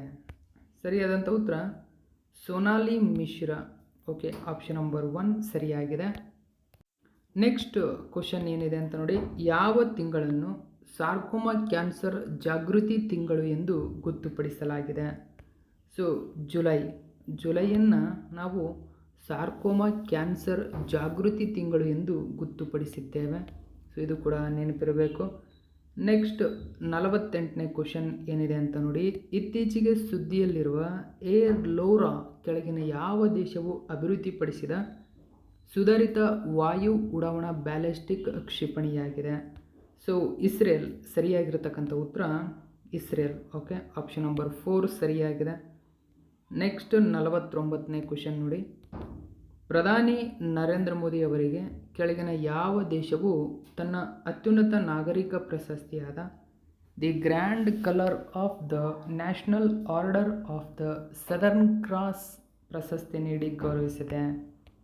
ಓಕೆ, ಸರಿಯಾದಂಥ ಉತ್ತರ ಬ್ರೆಜಿಲ್. ಆಪ್ಷನ್ ನಂಬರ್ 1 ಸರಿಯಾಗಿದೆ, ಬ್ರೆಜಿಲ್. ಓಕೆ, ನೆಕ್ಸ್ಟ್ 50ನೇ ಕ್ವೆಶನ್ ನೋಡಿ. ವಿಶ್ವ ಜೈವಿಕ ಉತ್ಪನ್ನ ದಿನ ಅಂದರೆ ವರ್ಲ್ಡ್ ಬಯೋ ಪ್ರಾಡಕ್ಟ್ ಡೇಯನ್ನು ಜುಲೈ 7ರಂದು ಪ್ರತಿ ವರ್ಷ ನಾವು ಆಚರಣೆ ಮಾಡ್ತೀವಿ. ಹಾಗಾದರೆ 2025ರ ವಿಶ್ವ ಜೈವಿಕ ಉತ್ಪನ್ನ ದಿನದ ಥೀಮ್ ಏನು ಅಂತ ಕೇಳ್ತಾರೆ. Okay, world bio product day the bio E3 way ಎಂಬುದು ಈ ವರ್ಷದ ಥೀಮ್ ಆಗಿತ್ತು. ಓಕೆ, ನೆಕ್ಸ್ಟ್ 51ನೇ ಕ್ವೆಶನ್ ನೋಡಿ. ಇತ್ತೀಚೆಗೆ ಭಾರತದ UPI ವ್ಯವಸ್ಥೆಯನ್ನು ಮೊಟ್ಟ ಮೊದಲು ಅಳವಡಿಸಿಕೊಂಡ ಕೆರಿಬಿಯನ್ ರಾಷ್ಟ್ರ ಯಾವುದು ಅಂತ ಕೇಳ್ತಾರೆ. ಟ್ರಿನಿಡಾಡ್ ಮತ್ತು ಟೊಬಾಗೊ UPI ವ್ಯವಸ್ಥೆಯನ್ನು ಅಳವಡಿಸಿಕೊಂಡಿವೆ. 52ನೇ ಕ್ವೆಶನ್ ನೋಡಿ. ಜಾಗತಿಕ ಯೂನಿಕಾರ್ನ್ ಸೂಚ್ಯಂಕ 2025ರಲ್ಲಿ ಭಾರತದಲ್ಲಿ ಪ್ರಸ್ತುತ ಎಷ್ಟು ಯೂನಿಕಾರ್ನ್ಗಳಿದ್ದಾವೆ? 64 ಯೂನಿಕಾರ್ನ್ಗಳಿದ್ದಾವೆ. ಆಪ್ಷನ್ ನಂಬರ್ 2 ಸರಿ. ಇತ್ತೀಚೆಗೆ ಭಾರತೀಯ ನೌಕಾಪಡೆಯ ಮೊಟ್ಟ ಮೊದಲ ಮಹಿಳಾ ಯುದ್ಧ ವಿಮಾನ ಪೈಲಟ್ ಆಗಿ ಯಾರನ್ನು ನೇಮಿಸಲಾಗಿದೆ? ಆಸ್ತಾ ಪೂನಿಯಾ. ನೋಡಿ, ಆಸ್ತಾ ಪೂನಿಯಾ ಏನಿದ್ದಾರೆ ಭಾರತೀಯ ನೌಕಾಪಡೆಯ ಮೊಟ್ಟ ಮೊದಲ ಮಹಿಳಾ ಯುದ್ಧ ವಿಮಾನ ಪೈಲಟರ್ ಆಗಿದ್ದಾರೆ. ನೋಡಿ, ಭಾರತದ ಮೊಟ್ಟ ಮೊದಲ ಮಹಿಳಾ ಯುದ್ಧ ವಿಮಾನ ಪೈಲಟರ್ ಇವರು. ಓಕೆ, ನೌಕಾಪಡೆಗೆ. 54ನೇ ಕ್ವೆಶನ್ ನೋಡಿ. PSS ಅಂದರೆ ಬೆಲೆ ಬೆಂಬಲ ಯೋಜನೆ ಯಾವ ಛತ್ರಿ ಯೋಜನೆಯ ಭಾಗವಾಗಿದೆ? ಅಂದರೆ ಬೆಲೆ ಬೆಂಬಲ ಯೋಜನೆ ಪ್ರೈಸ್ ಸಪೋರ್ಟ್ ಸ್ಕೀಮ್ PSS ಯಾವ ಯೋಜನೆಯ ಒಂದು ಅಂಬ್ರೆಲ್ಲಾ ಆಗಿದೆ ಅಂತ ಕೇಳ್ತಾರೆ. PM ಆಶಾ. ಆಪ್ಷನ್ ನಂಬರ್ 4 ಸರಿಯಾಗಿದೆ. ಪ್ರಧಾನಮಂತ್ರಿ ಅನ್ನದಾತ ಆಯ್ ಸಂರಕ್ಷಣ್ ಅಭಿಯಾನ್ ಅಂತ ಕರಿತೀವಿ. ಸೊ ಈ ಯೋಜನೆಯ ಒಂದು ಭಾಗವಾಗಿದೆ. ನೆಕ್ಸ್ಟ್ 55ನೇ ಕ್ವಶನ್ ನೋಡೋಣ. ಬನಕಚೇರ್ಜ ಜಲಾಶಯ ಯೋಜನೆಯ ಅಂತಾರಾಜ್ಯ ನೀರಿನ ವಿವಾದದಲ್ಲಿ ಯಾವ ಎರಡು ರಾಜ್ಯಗಳು ಭಾಗಿಯಾಗಿವೆ? ನೋಡಿ, ಬನಕಚೇರ್ಲ ಜಲಾಶಯ ಯೋಜನೆ ಗಮನಿಸಬಹುದು. ಸೊ ಇದು ತೆಲಂಗಾಣ ಮತ್ತು ಆಂಧ್ರ ಪ್ರದೇಶದ ನಡುವಿನ ವಿವಾದದ ಒಂದು ಪ್ರಮುಖ ಯೋಜನೆಯಾಗಿದ್ದು ಇದು ಅಂತಾರಾಜ್ಯ ನೀರಿನ ವಿವಾದದ ಯೋಜನೆಯಾಗಿದೆ. ಸೊ ಇದು ಕೂಡ ನೆನಪಿರಲಿ. ಸೊ ಈ ಡಿಸ್ಪ್ಯೂಟ್ ಕೂಡ ಸುದ್ದಿಯಲ್ಲಿತ್ತು ಜುಲೈ ತಿಂಗಳಲ್ಲಿ. ನೆಕ್ಸ್ಟು 56ನೇ ಕ್ವಶನ್ ನೋಡಿ. ಸಿ ಫ್ಲಡ್ ಪ್ಲಾಟ್ಫಾರ್ಮ್ ಅನ್ನು ಯಾವ ಎರಡು ಸಂಸ್ಥೆಗಳು ಜಂಟಿಯಾಗಿ ಅಭಿವೃದ್ಧಿಪಡಿಸಿವೆ? ನೋಡಿ, ಸಿ ಫ್ಲಡ್ ಪ್ಲಾಟ್ಫಾರ್ಮ್ ಯಾವ ಸಂಸ್ಥೆಗಳು? ಸಿ ಡಾಕ್ ಮತ್ತು CWC. ಓಕೆ, ಸೊ ಅಂದರೆ ಸುಧಾರಿತ ಕಂಪ್ಯೂಟಿಂಗ್ ಅಭಿವೃದ್ಧಿ ಕೇಂದ್ರ ಪುಣೆ ಮತ್ತು ಕೇಂದ್ರ ಜಲ ಆಯೋಗ CWC ಇದನ್ನು ಅಭಿವೃದ್ಧಿಪಡಿಸಿವೆ. ಇದು ಕೂಡ ನೆನಪಿರಲಿ. ನೆಕ್ಸ್ಟ್ 57ನೇ ಕ್ವಶನ್ ನೋಡೋಣ. ಭಾರತದಾದ್ಯಂತ ನೈಜ ಸಮಯದ ವಿಪತ್ತು ಎಚ್ಚರಿಕೆಗಳನ್ನು ಕಳುಹಿಸಲು ಯಾವ ಸಂಸ್ಥೆ ಸಚೇತ್ ವ್ಯವಸ್ಥೆಯನ್ನು ಅಭಿವೃದ್ಧಿಪಡಿಸಿದೆ? ಸಚೇತ್ ಇದು ಸಿ ಡಾಟ್ ಎಂಬುದು ನೆನಪಿರಲಿ. ಅಂದರೆ ಟೆಲಿಮ್ಯಾಟಿಕ್ಸ್ ಅಭಿವೃದ್ಧಿ ಕೇಂದ್ರ ಸಿ ಡಾಟ್ ಏನಿದೆ ಅಭಿವೃದ್ಧಿಪಡಿಸಿದೆ ಸಚೇತ್ ವ್ಯವಸ್ಥೆಯನ್ನು. ಇದು ಕೂಡ ನೆನಪಿರಲಿ, ಇಂಪಾರ್ಟೆಂಟ್ ಆಗುತ್ತೆ ಎಕ್ಸಾಮ್ಗೆ. ನೆಕ್ಸ್ಟ್ 58ನೇ ಕ್ವಶನ್ ನೋಡಿ. ಇತ್ತೀಚೆಗೆ ಅಂತಾರಾಷ್ಟ್ರೀಯ ಪಂದ್ಯಾವಳಿಯಲ್ಲಿ ಭಾರತಕ್ಕಾಗಿ ಪದಕ ಗೆದ್ದ ತನ್ವಿ ಶರ್ಮಾ ಮತ್ತು ವೆನ್ನೆಲಾ ಕಲಗೋಟಿ ಕೆಳಗಿನ ಯಾವ ಕ್ರೀಡೆಗೆ ಸೇರಿದವರು? ಇವರು ಭಾರತದ ಮಹಿಳಾ ಬ್ಯಾಡ್ಮಿಂಟನ್ ಆಟಗಾರ್ತಿಯರಾಗಿದ್ದಾರೆ. ಸೊ ಇವರು ಅಂತಾರಾಷ್ಟ್ರೀಯ ಪಂದ್ಯಾವಳಿಯಲ್ಲಿ ಭಾರತಕ್ಕಾಗಿ ಜುಲೈ ತಿಂಗಳಲ್ಲಿ ಪದಕ ಗೆದ್ದಂಥವರು. ಓಕೆ, ನೆಕ್ಸ್ಟ್ 59ನೇ ಕ್ವಶನ್ ನೋಡಿ. ಇತ್ತೀಚೆಗೆ ಸುದ್ದಿಯಲ್ಲಿರುವ ಭೀಮಾ ಸಖಿ ಯೋಜನೆಯು ಕೆಳಗಿನ ಯಾವ ಸಂಸ್ಥೆಯ ಉಪಕ್ರಮವಾಗಿದೆ? ಭೀಮಾ ಸಖಿ ಯೋಜನೆ ಇದು ಭಾರತೀಯ ಜೀವ ವಿಮಾ ನಿಗಮ LICಯ ಅತ್ಯಂತ ಪ್ರಮುಖ ಯೋಜನೆಯಾಗಿದೆ. 60ನೇ ಕ್ವಶನ್ ನೋಡಿ. ಭಾರತದಲ್ಲಿ ಜಾನುವಾರು ಸಾಕಾಣಿಕೆಗೆ ಕೃಷಿ ಸ್ಥಾನಮಾನ ನೀಡಿದ ಮೊದಲ ರಾಜ್ಯ ಮಹಾರಾಷ್ಟ್ರ. ಓಕೆ, ಆಪ್ಷನ್ ನಂಬರ್ 4 ಸರಿಯಾಗಿದೆ. ನೋಡಿ, ಜಾನುವಾರು ಸಾಕಾಣಿಕೆಗೆ ಕೃಷಿ ಸ್ಥಾನಮಾನವನ್ನು ನೀಡಿದಂತಹ ಮೊದಲ ರಾಜ್ಯವಾಗಿದೆ. ನೆಕ್ಸ್ಟ್ 61ನೇ ಕ್ವಶನ್ನು. ಇತ್ತೀಚೆಗೆ RBI AIFಗಳಲ್ಲಿ ಹೂಡಿಕೆಗಾಗಿ ನೋಡಿ ಮಾನದಂಡಗಳನ್ನು ಪರಿಷ್ಕರಿಸಿದೆ. ಹಾಗಾದರೆ ಯಾವ AIF ವರ್ಗವು ಸಾಮಾನ್ಯವಾಗಿ ಸಾಮಾಜಿಕ ಅಥವಾ ಆರ್ಥಿಕ ಪ್ರಯೋಜನಗಳನ್ನು ಹೊಂದಿರುವ ಸ್ಟಾರ್ಟಪ್ಗಳು ಮತ್ತು ವಲಯಗಳಲ್ಲಿ ಹೂಡಿಕೆ ಮಾಡುತ್ತದೆ? ಸೊ ವರ್ಗ ಸೆಕೆಂಡ್. ಇದರಲ್ಲಿ ಸಾಮಾಜಿಕ ಮತ್ತು ಆರ್ಥಿಕ ಪ್ರಯೋಜನಗಳನ್ನು ಹೊಂದಿರುವ ಸ್ಟಾರ್ಟಪ್ಗಳು ಮತ್ತು ವಲಯಗಳಲ್ಲಿ ಹೂಡಿಕೆ ಮಾಡುತ್ತದೆ ಎಂಬುದನ್ನು ಗಮನದಲ್ಲಿರಬೇಕು. ನೆಕ್ಸ್ಟು 62ನೇ ಕ್ವಶನ್ ನೋಡಿ. ಇತ್ತೀಚೆಗೆ ಕೌಶಲ್ಯ ಅಭಿವೃದ್ಧಿ ಮತ್ತು ಉದ್ಯಮಶೀಲತೆಯ ರಾಜ್ಯ ಸಚಿವರು SIB ಅಳೆಯಬಹುದಾದ ಸಾಮಾಜಿಕ ಪರಿಣಾಮವನ್ನು ಬೀರುತ್ತದೆ ಎಂದು ಉಲ್ಲೇಖಿಸಿದ್ದಾರೆ. ಈ ಸಂದರ್ಭದಲ್ಲಿ SIB ಏನನ್ನು ಉಲ್ಲೇಖಿಸುತ್ತದೆ? ಸೊ ಕೌಶಲ್ಯ ಪರಿಣಾಮ ಬಾಂಡ್ ಅಂತ ಕರೀತಾರೆ, ಅಂದರೆ ಸ್ಕಿಲ್ ಇಂಪ್ಯಾಕ್ಟ್ ಬಾಂಡ್ ಅಂತ ಕರೀತಾರೆ. ಸೊ SIB ಎಂಬುದು ಸ್ಕಿಲ್ ಇಂಪ್ಯಾಕ್ಟ್ ಬಾಂಡ್ ಉಲ್ಲೇಖಿಸುತ್ತದೆ. ಸೊ ಈ ಥರದ ಸೂಕ್ಷ್ಮ ಕ್ವಶನ್ಗಳು ಇಂಪಾರ್ಟೆಂಟು, ನೆನಪಿರಬೇಕು. ನೆಕ್ಸ್ಟು 63ನೇ ಕ್ವಶನ್ ನೋಡಿ. ಇತ್ತೀಚೆಗೆ ಭಾರತವು ಕಳೆದ 6 ಹಣಕಾಸು ವರ್ಷಗಳಲ್ಲಿ 12,000 ಲಕ್ಷ ಕೋಟಿಗಳ ರೂಗಿಂತ ಹೆಚ್ಚು ಮೌಲ್ಯದ 65,000 ಕೋಟಿಗೂ ಹೆಚ್ಚು ಡಿಜಿಟಲ್ ವಹಿವಾಟುಗಳನ್ನು ದಾಖಲಿಸಿದೆ. ಹಾಗಾದರೆ ಯಾವ RBI ಸೂಚ್ಯಂಕವು ಡಿಜಿಟಲ್ ಪಾವತಿ ಅಳವಡಿಕೆಯನ್ನು ಟ್ರ್ಯಾಕ್ ಮಾಡುತ್ತದೆ? ಸೊ ಡಿಜಿಟಲ್ ಪಾವತಿ ಅಳವಡಿಕೆ ಯಾವುದು ಅಳತೆ ಮಾಡುತ್ತದೆ, ಟ್ರ್ಯಾಕ್ ಮಾಡುತ್ತದೆ ಅಂತ ಕೇಳಿದರೆ ಡಿಜಿಟಲ್ ಪಾವತಿ ಸೂಚ್ಯಂಕ DPI. ಓಕೆ, ಸೊ ಎಲ್ಲ ಮಾಹಿತಿಗಳು ಎಕ್ಸಾಮಿಗೆ ಇಂಪಾರ್ಟೆಂಟು, ನೆನಪಿಟ್ಕೋಬೇಕು. ನೆಕ್ಸ್ಟ್ 64ನೇ ಕ್ವಶನ್ ನೋಡಿ. ಇತ್ತೀಚೆಗೆ ಅಟಲ್ ಪಿಂಚಣಿ ಯೋಜನೆಯಲ್ಲಿ 8 ಕೋಟಿ ದಾಖಲಾತಿಗಳು ದಾಟಿವೆ. ಹಾಗಾದರೆ ಅಟಲ್ ಪಿಂಚಣಿ ಯೋಜನೆಗೆ ಸೇರಲು ಕನಿಷ್ಠ ವಯಸ್ಸು ಎಷ್ಟಾಗಿರಬೇಕು? 18 ವರ್ಷ ಕನಿಷ್ಠ ವಯಸ್ಸಾಗಿರಬೇಕು ಎಂಬುದನ್ನು ಗಮನಿಸಬೇಕು. ನೆಕ್ಸ್ಟ್ 65ನೇ ಕ್ವಶನ್. ಇತ್ತೀಚೆಗೆ ಮಾಸಿಕ ರೇಡಿಯೋ ಕಾರ್ಯಕ್ರಮದಲ್ಲಿ ಪ್ರಧಾನಮಂತ್ರಿಗಳು ಪೈತಾನಿ ಸೀರೆ ನೋಡಿ ಪೈತಾನಿ ಸೀರೆಗಳ ಸಾಂಪ್ರದಾಯಿಕ ಕರಕುಶಲತೆಯನ್ನು ಶ್ಲಾಘಿಸಿದ್ದಾರೆ. ಹಾಗಾದರೆ ಪೈತಾನಿ ಸೀರೆ ಯಾವ ರಾಜ್ಯದಲ್ಲಿ ಹುಟ್ಟಿಕೊಂಡಿತು? ಪೈತಾನಿ ಆಪ್ಷನ್ ನಂಬರ್ 4 ಸರಿಯಾಗಿದೆ, ಮಹಾರಾಷ್ಟ್ರ. ಓಕೆ, ನೆಕ್ಸ್ಟ್ 66ನೇ ಕ್ವಶನ್ ನೋಡಿ. ಬಿಹಾರದ ರಾಮಪೂರ್ವ ಮತ್ತು ಲೌರಿಯ ನಂದನ್ಗಢದ ಅಶೋಕ ಸ್ತಂಭಗಳು ಮೌರ್ಯ ಮಾರ್ಗಗಳಲ್ಲಿ ಅಶೋಕ ಶಾಸನ ತಾಣಗಳಿಗೆ ಸರಣಿ ನಾಮನಿರ್ದೇಶನದ ಅಡಿಯಲ್ಲಿ ಯುನೆಸ್ಕೋದ ತಾತ್ಕಾಲಿಕ ಪಟ್ಟಿಯಲ್ಲಿವೆ. ಹಾಗಾದರೆ ಲೌರಿಯ ನಂದನ್ಗಢದಲ್ಲಿರುವ ಅಶೋಕ ಸ್ತಂಭವು ಈ ಕೆಳಗಿನ ಯಾವ ಅಂಶಗಳನ್ನು ಅದರ ಮೇಲ್ಭಾಗದಲ್ಲಿ ಒಳಗೊಂಡಿದೆ? ಸೊ ನೋಡಿ, ಇದು ಇಂಪಾರ್ಟೆಂಟ್ ಆಗುತ್ತೆ. ಸರಿಯಾದಂಥ ಉತ್ತರ ವೃತ್ತಾಕಾರದ ಅಬೆಕಾಸ್ನಲ್ಲಿ ಸಿಂಹದ ಪ್ರತಿಮೆಗಳನ್ನು ಹೊಂದಿದೆ. ನೋಡಿ, ಅಬೆಕಾಸ್ ಮಾದರಿಯಲ್ಲಿ ವೃತ್ತಾಕಾರದ ಅಬೆಕಾಸ್ ಮಾದರಿಯಲ್ಲಿ ಸಿಂಹದ ಪ್ರತಿಮೆಯನ್ನು ಅದರ ಮೇಲ್ಭಾಗದಲ್ಲಿ ಹೊಂದಿದೆ. ಸೊ ಈ ಮೌರ್ಯ ಮಾರ್ಗಗಳಲ್ಲಿ ಏನಿದೆ ಯುನೆಸ್ಕೋದ ತಾತ್ಕಾಲಿಕ ಪಟ್ಟಿಯಲ್ಲಿ ಸೇರಿದೆ ಲೌರಿಯ ನಂದನ್ಗಢದಲ್ಲಿರ್ತಕ್ಕಂಥ ಈ ಸ್ತಂಭವು. ಓಕೆ, ಇವೆಲ್ಲವೂ ಮಾಹಿತಿ ನೆನಪಿಟ್ಕೋಬೇಕು, ಯಾಕಂದರೆ ಇಂಪಾರ್ಟೆಂಟ್ ಇವು ನಿಮಗೆ. ಇವು ಯುನೆಸ್ಕೋ ತಾತ್ಕಾಲಿಕ ಪಟ್ಟಿದೆ ಸೇರ್ಪಡೆಗೊಂಡಿದೆ. ಆ ಕಾರಣಕ್ಕಾಗಿ ಅದನ್ನ ಯಾವ ರೀತಿಯಲ್ಲಿ ಬೇಕಾದರೂ ಟ್ವಿಸ್ಟ್ ಮಾಡಿ ಕೇಳಬಹುದು. ಇನ್ನು 67ನೇ ಕ್ವಶನ್. ಇಂಗಾಲದ ಸೋರಿಕೆಯನ್ನು ಪರಿಹರಿಸಲು European union carbon border adjustment mechanism CBAM ಅಡಿಯಲ್ಲಿ ಹೊಸ ಅಳತೆಯನ್ನು ಪರಿಚಯಿಸಿದೆ. ಈ ಕೆಳಗಿನವುಗಳಲ್ಲಿ ಯಾವುದು ಆ 6 CBAM ವಲಯಗಳಲ್ಲಿ ಒಂದಲ್ಲ? ಸೊ ಪ್ಲಾಸ್ಟಿಕ್ ಅಲ್ಲ. ಸೊ ಉಳಿದಂತೆ ಹೌದು. ಸೊ 6ರಲ್ಲಿ ಪ್ಲಾಸ್ಟಿಕ್ಗಳು ಎಂಬುದು ಇಲ್ಲ ಎಂಬುದು ಗಮನಿಸಬೇಕು. ಓಕೆನಾ. 68ನೇ ಕ್ವಶನ್ನು. ಇತ್ತೀಚೆಗೆ ಭಾರತವು ಪೆಟ್ರೋಲ್ನಲ್ಲಿ 20% ಎಥೆನಾಲ್ ಮಿಶ್ರಣವನ್ನು ಸಾಧಿಸಿದೆ.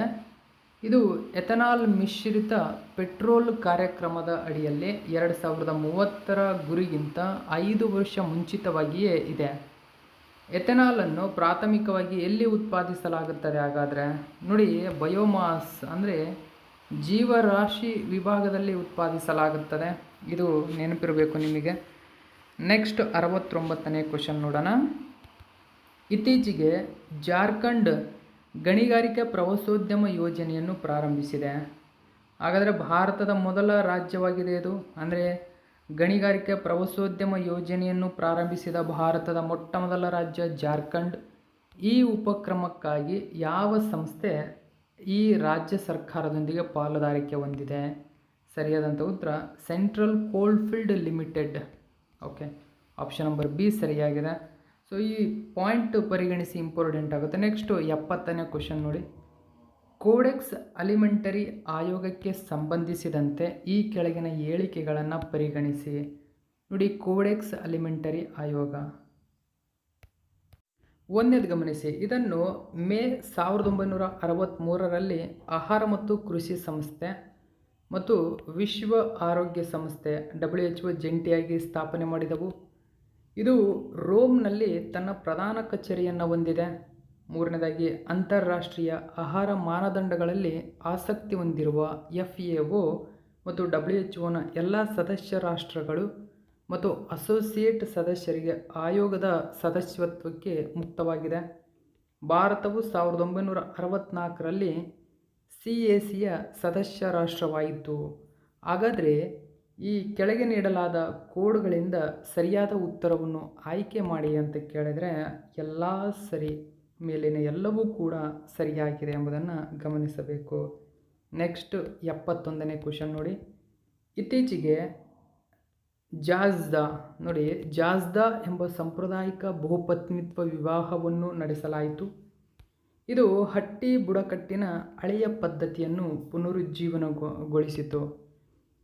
ಹಾಗಾದರೆ ಹಟ್ಟಿ ಬುಡಕಟ್ಟು ಪ್ರಾಥಮಿಕವಾಗಿ ಯಾವ ಭಾರತೀಯ ರಾಜ್ಯದಲ್ಲಿ ಕಂಡುಬರುತ್ತದೆ? ಸರಿಯಾದಂಥ ಉತ್ತರ Himachal Pradesh. Option number C ಸರಿಯಾಗಿದೆ. ನೆಕ್ಸ್ಟ್ 72ನೇ ಕ್ವಶನ್. ಇತ್ತೀಚೆಗೆ ಗ್ರಾಮೀಣ ಆಡಳಿತದಲ್ಲಿ ಡಿಜಿಟಲ್ ಸೇರ್ಪಡೆಯನ್ನು ಉತ್ತೇಜಿಸಿದ್ದಕ್ಕಾಗಿ ಮೇರಿ ಪಂಚಾಯತ್ ಎಂಬ ಮೊಬೈಲ್ ಅಪ್ಲಿಕೇಶನ್ ಮಾಹಿತಿ ಸಮಾಜದ ವಿಶ್ವ ಶೃಂಗಸಭೆ ಬಹುಮಾನಗಳು 2025ರ ಚಾಂಪಿಯನ್ ಪ್ರಶಸ್ತಿಯನ್ನು ಗೆದ್ದುಕೊಂಡಿತು. ಹಾಗಾದರೆ ಮೇರಿ ಪಂಚಾಯತ್ ಮೊಬೈಲ್ ಅಪ್ಲಿಕೇಶನ್ನ ಗುರಿ ಏನು? ಸೊ ಹಾಗಾದರೆ ಇದರ ಗುರಿ ಏನು ಅಂತ ಕೇಳ್ತಾರೆ. ಡಿಜಿಟಲ್ ಆಡಳಿತದ ಮೂಲಕ ಪಂಚಾಯತ್ಗಳಲ್ಲಿ ಚುನಾಯಿತ ಪ್ರತಿನಿಧಿಗಳನ್ನು ಸಬಲೀಕರಣಗೊಳಿಸುವ ಗುರಿಯನ್ನು ಇದು ಹೊಂದಿದೆ. ಓಕೆ, ಸೊ ಇದು ಕೂಡ ನೆನ್ಪಿಟ್ಕೋಬೇಕು. ನೆಕ್ಸ್ಟ್ ಕ್ವಶನ್ ಏನಿದೆ ಅಂತ ನೋಡೋಣ ಬನ್ನಿ. ಇತ್ತೀಚೆಗೆ WHO ಸೆನೆಗಲನ್ನು ಟ್ರಕೋಮಾ ಮುಕ್ತ ಎಂದು ಘೋಷಣೆ ಮಾಡಿದೆ. ಈ ಮೈಲುಗಲ್ಲು ಸಾಧಿಸಿದ ವಿಶ್ವದ 25ನೇ ದೇಶವಾಗಿದೆ ಸೆನೆಗಲ್.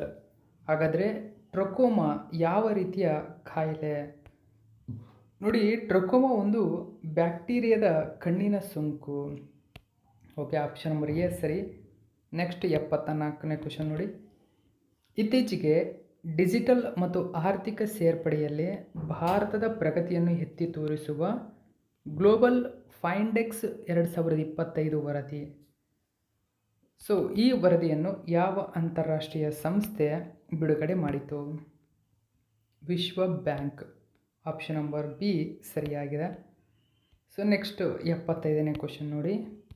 ಇತ್ತೀಚೆಗೆ ಭಾರತೀಯ ಗಗನಯಾತ್ರಿ ಶುಭಾಂಶು ಶುಕ್ಲಾ ಮತ್ತು ಅಕ್ಸಿಯಂ 4 ಸಿಬ್ಬಂದಿ ಪೆಸಿಫಿಕ್ ಮಹಾಸಾಗರದಲ್ಲಿ ಫ್ಲಾಶ್ ಡೌನ್ ಮೂಲಕ ಸುರಕ್ಷಿತವಾಗಿ ಭೂಮಿಗೆ ಮರಳಿದರು.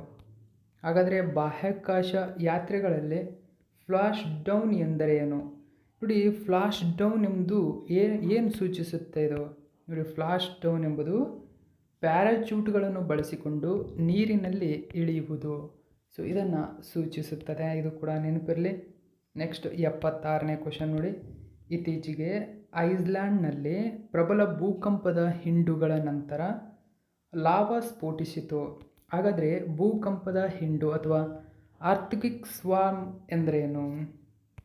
ಆಪ್ಷನ್ ನಂಬರ್ ಎ ಸರಿಯಾಗಿದೆ. ಅಂದರೆ ಪ್ರಮುಖ ಆಘಾತವಿಲ್ಲದ ಭೂಕಂಪದ ಸರಣಿ ಅಂತ ಕರೀತಾರೆ. ನೋಡಿ, ಭೂಕಂಪದ ಸರಣಿಗಳ ಬಗ್ಗೆ ನೀವು ಆಲ್ರೆಡಿ ಓದಿರ್ತೀರ. ಸೊ ಅರ್ಥ್ಕ್ವಿಕ್ ಸ್ವಾರ್ಮ್ ಅಂದ್ರೇನು ಅಂತ ಕೇಳಿದರೆ ಭೂಕಂಪದ ಹಿಂಡು ಅಂದರೆ ಏನಂದರೆ ಎ ಸೀರೀಸ್ ಆಫ್ ನೋಡಿ ಕ್ವಿಕ್ಸ್ ವಿತೌಟ್ ಎ ಮೇನ್ ಶಾಕ್. ನೋಡಿ, ಇದು ಆಘಾತವಿಲ್ಲದ ಭೂಕಂಪದ ಸರಣಿಗಳಿಂದ ಅಂದರೆ ಕಡಿಮೆ ಆಘಾತ ತರಂಗಗಳಿಂದ ಉತ್ಪತ್ತಿ ಆಗ್ತಕ್ಕಂಥ ಒಂದು ಅರ್ಥ್ಕ್ವಿಕ್ ಆಗಿದೆ. ಓಕೆ, ನೆಕ್ಸ್ಟು 77ನೇ ಕ್ವಶನ್ನು. ಇತ್ತೀಚೆಗೆ ಖಗೋಳಶಾಸ್ತ್ರಜ್ಞರು ಮೇ 2024ರಲ್ಲಿ ಲಡಾಖ್ ಮೇಲೆ ಅಪರೂಪದ ಉತ್ತರ ದೀಪಗಳನ್ನು ಕೊರೋನಲ್ ಮಾಸ್ ಎಜೆಕ್ಷನ್ಗಳು ಹೇಗೆ ಉಂಟು ಮಾಡಿದವು ಎಂಬುದನ್ನು ವಿವರಿಸಿದರು. ಹಾಗಾದರೆ CME ಅಂದರೆ ಕೊರೋನಲ್ ಮಾಸ್ ಎಜೆಕ್ಷನ್ಗಳು ಪ್ರಾಥಮಿಕವಾಗಿ ಯಾವುದರಿಂದ ಕೂಡಿವೆ? ಸೊ ಇವು ಮ್ಯಾಗ್ನೆಟೈಸ್ಡ್ ಪ್ಲಾಸ್ಮಾದಿಂದ ಕೂಡಿರ್ತಕ್ಕಂಥದ್ದು. ಓಕೆ, ಸೊ ಗಮನಿಸಬೇಕು.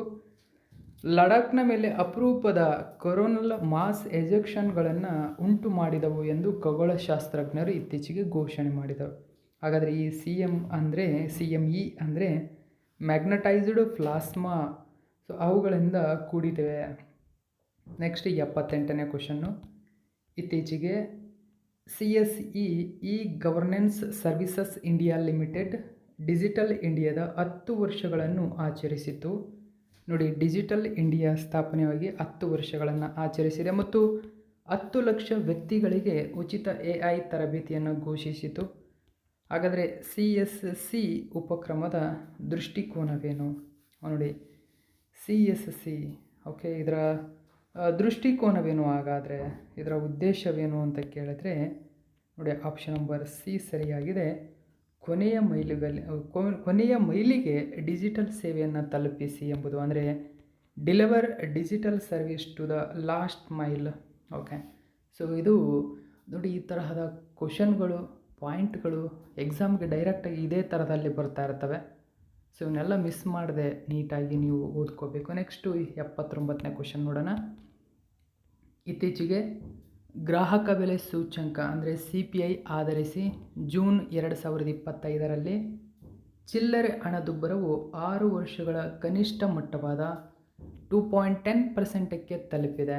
ಹಾಗಾದರೆ ಭಾರತದಲ್ಲಿ ಗ್ರಾಹಕ ಬೆಲೆ ಸೂಚ್ಯಂಕ ಬಿಡುಗಡೆ ಮಾಡುವ ಜವಾಬ್ದಾರಿ ಯಾರಿಗಿದೆ ಅಂತ ಕೇಳಿದರೆ ಅಂಕಿಅಂಶ ಮತ್ತು ಕಾರ್ಯಕ್ರಮ ಅನುಷ್ಠಾನ ಸಚಿವಾಲಯ. ಆಪ್ಷನ್ ನಂಬರ್ ಸಿ ಸರಿಯಾಗಿದೆ. ಓಕೆ, ಇದು ಗ್ರಾಹಕ ಬೆಲೆ ಸೂಚ್ಯಂಕವನ್ನು ಬಿಡುಗಡೆ ಮಾಡುತ್ತದೆ. ಸೊ 80ನೇ ಕ್ವೆಶನ್ ನೋಡೋಣ. ನೋಡಿ, ಸಾಲ್ಕಾನ್ ಪಳೆಯುಳಿಕೆ ಉದ್ಯಾನವನವು ಯುನೆಸ್ಕೋದ ವಿಶ್ವ ಪರಂಪರೆಯ ತಾಣಗಳ ತಾತ್ಕಾಲಿಕ ಪಟ್ಟಿಯಲ್ಲಿ ಸ್ಥಾನ ಪಡೆದಿದೆ. ಹಾಗಾದರೆ ಸಾಲ್ಕಾನ್ ಪಳೆಯುಳಿಕೆ ಉದ್ಯಾನವನ ಎಲ್ಲಿದೆ? ಸೋನಭದ್ರ. ಓಕೆ, ಆಪ್ಷನ್ ನಂಬರ್ 2 ಸರಿಯಾಗಿದೆ, ಸೋನಭದ್ರ. ನೆಕ್ಸ್ಟು 81ನೇ ಕ್ವೆಶನ್ ನೋಡೋಣ. ಹಸಿರುಮನೆ ಅನಿಲಗಳು ಮತ್ತು ಜಲಚಕ್ರಕ್ಕಾಗಿ ಜಾಗತಿಕ ವೀಕ್ಷಣಾ ಉಪಗ್ರಹ ಗೋಸ್ಯಾಟ್ GW ಅನ್ನು ಯಾವ ದೇಶವು ಇತ್ತೀಚೆಗೆ ಉಡಾವಣೆ ಮಾಡಿದೆ? ಸೊ ನೋಡಿ, ಗೋಸ್ಯಾಟ್ GW ಅಂತ ಕರೀತಾರೆ. ಸೊ ಜಪಾನ್ ದೇಶ. ಆಪ್ಷನ್ ನಂಬರ್ 4 ಸರಿಯಾಗಿದೆ, ಜಪಾನ್ ಉಡಾವಣೆ ಮಾಡಿದೆ. ಇನ್ನು 82ನೇ ಕ್ವೆಶನ್ ನೋಡಿ. ಕಡಲ ಸಹಕಾರವನ್ನು ಹೆಚ್ಚಿಸಲು ಯಾವ ರಾಷ್ಟ್ರಗಳ ಗುಂಪು ಅಟ್ ಸಿ ಅಬ್ಸರ್ವರ್ ಮಿಷನ್ ಅಂತ ಜಾರಿಗೆ ತಂದಿದೆ? ನೋಡಿ, at sea observer mission. So Quad. So ತುಂಬಾ ಇಂಪಾರ್ಟೆಂಟು. ಅಂತಾರಾಷ್ಟ್ರೀಯ ಸಂಘಟನೆಯಾದ ಕ್ವಾಡ್ 4 ದೇಶಗಳ ಒಂದು ಗುಂಪಿದು. ಇದು ಜಾರಿಗೆ ತಂದಿದೆ. ಭಾರತದ ಮೊಟ್ಟಮೊದಲ ಹಸಿರು ದತ್ತಾಂಶ ಕೇಂದ್ರವನ್ನು ಎಲ್ಲಿ ಸ್ಥಾಪಿಸಲಾಗಿದೆ? ಉತ್ತರ ಪ್ರದೇಶದ ಗಾಜಿಯಾಬಾದ್ನಲ್ಲಿ ಇಂಡಿಯಾಸ್ ಫಸ್ಟ್ ಗ್ರೀನ್ ಡೇಟಾ ಸೆಂಟರನ್ನು ಸ್ಥಾಪಿಸಲಾಗಿದೆ. ಓಕೆ, ನೆಕ್ಸ್ಟು 84ನೇ ಕ್ವೆಶನ್ ನೋಡಿ. ಬೆಂಗಳೂರು ನಗರ ವಿಶ್ವವಿದ್ಯಾಲಯವನ್ನು ಏನೆಂದು ಮರುನಾಮಕರಣ ಮಾಡಲಾಗಿದೆ? ನೋಡಿ, ಡಾಕ್ಟರ್ ಮನಮೋಹನ್ ಸಿಂಗ್ ನಗರ ವಿವಿ ಎಂದು ಮರುನಾಮಕರಣ ಮಾಡಲಾಗಿದೆ. 85ನೇ ಕ್ವೆಶನ್. 2025ರ ವಿಂಬಲ್ಡನ್ ಟೆನ್ನಿಸ್ ಚಾಂಪಿಯನ್ಶಿಪ್ನ 2025ರ ಪುರುಷರ ಸಿಂಗಲ್ಸ್ ಪ್ರಶಸ್ತಿಯನ್ನು ಯಾರು ಗೆದ್ದಿದ್ದಾರೆ? ಸರಿಯಾದಂಥ ಉತ್ತರ ಜಾನಿಕ್ ಸಿನ್ನರ್. ಆಪ್ಷನ್ ನಂಬರ್ 1 ಸರಿಯಾಗಿದೆ, ಜಾನಿಕ್ ಸಿನ್ನರ್. ಸೊ ಇನ್ನು ಪೋಲ್ಯಾಂಡಿನ ಈಗ ಸ್ವೆಟೆಕ್ ಏನಿದ್ದಾರೆ ಮಹಿಳಾ ಸಿಂಗಲ್ಸ್ನಲ್ಲಿ ಪ್ರಶಸ್ತಿಯನ್ನು ತಮ್ಮದಾಗಿಸಿಕೊಂಡಿದ್ದಾರೆ. ಓಕೆ, 86ನೇ ಕ್ವೆಶನ್. ಜುಲೈ 2025ರಲ್ಲಿ ಭಾರತೀಯ ನೌಕಾಪಡೆಯೊಂದಿಗೆ ಪಾಸೆಕ್ಸ್ ನೌಕಾ ವ್ಯಾಯಾಮದಲ್ಲಿ ಕೆಳಗಿನ ಯಾವ ದೇಶದ ಎಲೆನಿಕ್ ನೌಕಾ ಹಡಗು ಭಾಗವಹಿಸಿತು? ಸೊ ಗ್ರೀಕ್ ದೇಶದ ಎಲೆನಿಕ್ ನೌಕಾ ಹಡಗು ಭಾಗವಹಿಸಿದೆ. ಇನ್ನು 87ನೇ ಕ್ವೆಶನ್ ನೋಡಿ. ರಕ್ಷಣಾ ಸಂಶೋಧನೆ ಮತ್ತು ಅಭಿವೃದ್ಧಿ ಸಂಸ್ಥೆ DRDO ಅಭಿವೃದ್ಧಿಪಡಿಸಿದಂತಹ ಅಸ್ತ್ರ ಅಥವಾ ಆಸ್ಟ್ರಾ ಕ್ಷಿಪಣಿಯನ್ನು ಕೆಳಗಿನ ಯಾವ ಸಂಸ್ಥೆ ತಯಾರಿಸಿದೆ? BDL ಅಂದರೆ ಭಾರತ್ ಡೈನಾಮಿಕ್ಸ್ ಲಿಮಿಟೆಡ್ ಇದನ್ನು ಸ್ಥಾಪನೆ ಮಾಡಿದೆ. 88ನೇ ಕ್ವೆಶನ್. ಇತ್ತೀಚೆಗೆ ಭಾರತದ ಕೆಳಗಿನ ಯಾವ ಪ್ರಖ್ಯಾತ ತಾಣವನ್ನು ಯುನೆಸ್ಕೋ ವಿಶ್ವ ಪರಂಪರೆಯ ಪಟ್ಟಿಯಲ್ಲಿ ಸೇರ್ಪಡೆಗೊಂಡ 44ನೇ ಭಾರತೀಯ ತಾಣವಾಗಿ ಗುರುತಿಸಲಾಗಿದೆ? ಮರಾಠ. ನೋಡಿ, ಮಿಲಿಟರಿ ಭೂದೃಶ್ಯಗಳು ಅಂದರೆ ಮರಾಠ ಸಾಮ್ರಾಜ್ಯ ಮುಖ್ಯವಾಗಿ ಮೊಘಲರು ಮತ್ತು ಬ್ರಿಟಿಷರ ಮೇಲೆ ಹಲವಾರು ಯುದ್ಧಗಳನ್ನು ಮಾಡಿತು. ಅದರಲ್ಲಿ ಆ ಯುದ್ಧಕ್ಕಾಗಿ ಅದು ಮಿಲಿಟರಿ ಭೂದೃಶ್ಯಗಳನ್ನು ಸ್ಥಾಪನೆ ಮಾಡಿತ್ತು, ಮಿಲಿಟರಿ ಸ್ಥಳಗಳನ್ನು. ಸೊ ಆ ಸ್ಥಳಗಳೇನಿದ್ದಾವೆ ಅವುಗಳನ್ನು ಯುನೆಸ್ಕೋ ವಿಶ್ವ ಪಾರಂಪರ್ಯ ಪಟ್ಟಿಯಲ್ಲಿ ಸೇರ್ಪಡೆಗೊಳಿಸಲಾಗಿದೆ. ಸೊ ಇವು ಕೂಡ ಇಂಪಾರ್ಟೆಂಟು, ನೆನ್ಪಿಟ್ಕೋಬೇಕು. 89ನೇ ಕ್ವೆಶನ್. 88ನೇ ಅಖಿಲ ಭಾರತ ಕನ್ನಡ ಸಾಹಿತ್ಯ ಸಮ್ಮೇಳನದ ಸರ್ವಾಧ್ಯಕ್ಷರಾಗಿ ಯಾರು ಆಯ್ಕೆಯಾಗಿದ್ದಾರೆ? ಬಾನು ಮುಸ್ತಾಕ್. ಆಪ್ಷನ್ ನಂಬರ್ 1 ಸರಿಯಾಗಿದೆ. ಇನ್ನು 90ನೇ ಕ್ವೆಶನ್ ನೋಡೋಣ. ಇತ್ತೀಚೆಗೆ ಕೆಳಗಿನ ಯಾವ ಸ್ಥಳದಲ್ಲಿ ರಾಷ್ಟ್ರೀಯ ಅರಿಶಿನ ಮಂಡಳಿಯ ಪ್ರಧಾನ ಕಚೇರಿಯನ್ನು ಉದ್ಘಾಟಿಸಲಾಯಿತು? ನೋಡಿ, national turmeric board head quarters Nizamabad. Okay, so ಇದು ಇಂಪಾರ್ಟೆಂಟ್ ಆಗುತ್ತೆ. ನಿಜಾಮಾಬಾದ್ ಸರಿಯಾಗಿರ್ತಕ್ಕಂಥ ಉತ್ತರ.